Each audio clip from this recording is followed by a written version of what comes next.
और मुझे लगता है इस बात से लेकर के सभी लोग सहमत होंगे कि जो अंतिम छोर पर बैठा इधर व्यक्ति है, जिसको अभी तक कुछ लाभ नहीं मिला, यदि आरक्षण का सबसे पहले लाभ मिलना चाहिए तो अंतिम छोर पर बैठे रहने वाले व्यक्ति को मिलना चाहिए।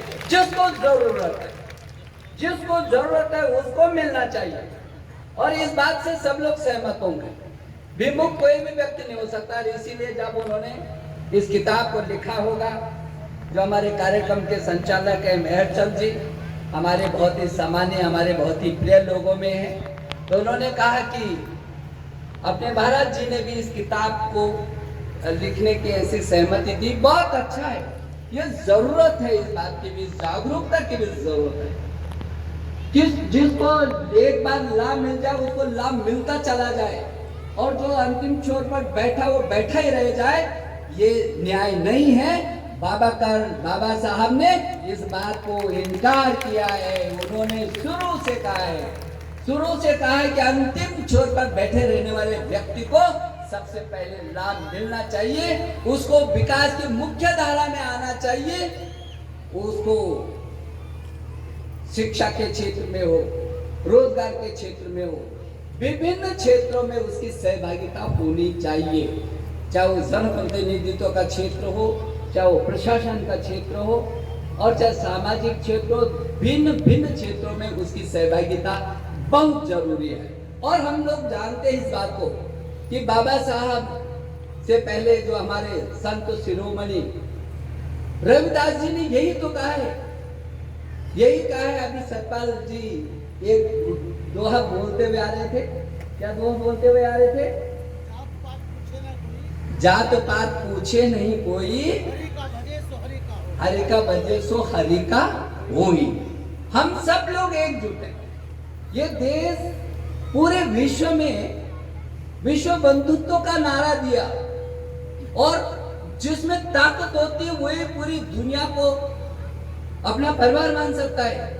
अयम निजा परो वेति गणना लघुचेत सब उदार चरता नाम तू वसुधैव कुटुंबकम। यदि वसुधैव कुटुंबकम को पूरी दुनिया में किसी ने किया तो हमारे बाबा साहब अंबेडकर ने कहा कि हमारी दुनिया में हमारा परिवार है। यह जिसमें ताकत होगी वही पूरी दुनिया को अपना मान सकता है। जो अपने अगल बगल भाई को भी भाई ना मान सके, जो जिसमें बचाने की ताकत ना हो, क्षमता ना हो, विजन ना हो, ताकत ना हो, सामर्थ्य ना हो, वो दूसरे को क्या अपना साथ ले करके चल सकता है। और इसलिए हमारे संत शिरोमणि जी ने कहा कि ये मानवता हमारी सबसे महत्वपूर्ण है। मानवता, ये मनुष्य भगवान की सबसे सुंदरतम कृति है। भगवान की यदि सबसे सुंदरतम कृति है तो इस मनुष्य की है, और मनुष्य के ये नर में नारायण है। नर की सेवा होगी तो नारायण अपने आप ही प्रसन्न हो जाएंगे, उस दिन प्रकट हो जाएंगे, क्योंकि नर की सेवा हो रही है। यही हमारे संतों ने हमको सिखाया है। मुझे इस बात की बहुत खुशी है। मैं जहां जहां भी जाता हूं, संत शिरोमणि गुरु रविदास जी के जो वचन है, जो उनकी भावनाएं हैं, जो उन्होंने हमसे अपेक्षा की है कि पूरा समाज को साथ लेकर के आगे बढ़ना है। आज जैसे कि पूज्य हमारे संत जी हैं यहाँ पर, जिनके आशीर्वाद से आज ये इतना बड़ा कार्यक्रम हो रहा है, पूज्य सतपाल दास जी महाराज, ऐसे जब संत हमारे बीच निरंतर हमारा मार्गदर्शन करेंगे तो मुझे भरोसा है कि ये जो भारत है, जो दुनिया में बिल्कुल अलग है, सारी दुनिया इस हिंदुस्तान के सामने नतमस्तक होती है, क्योंकि बाबा साहब अम्बेडकर और संत शिरोमणि रविदास जैसे लोग इस धरती पर पैदा हुए हैं, जिन्होंने पूरी दुनिया को चलना सिखाया, बोलना सिखाया, आचार विचार व्यवहार संस्कार ये सिखाया है। क्या संस्कार है हमारा आचार क्या है, हमारा विचार क्या है। हमारी कथनी और करनी में अंतर नहीं होना चाहिए। हम बोले कुछ, करें कुछ और हो कुछ, ये नहीं हो सकता है।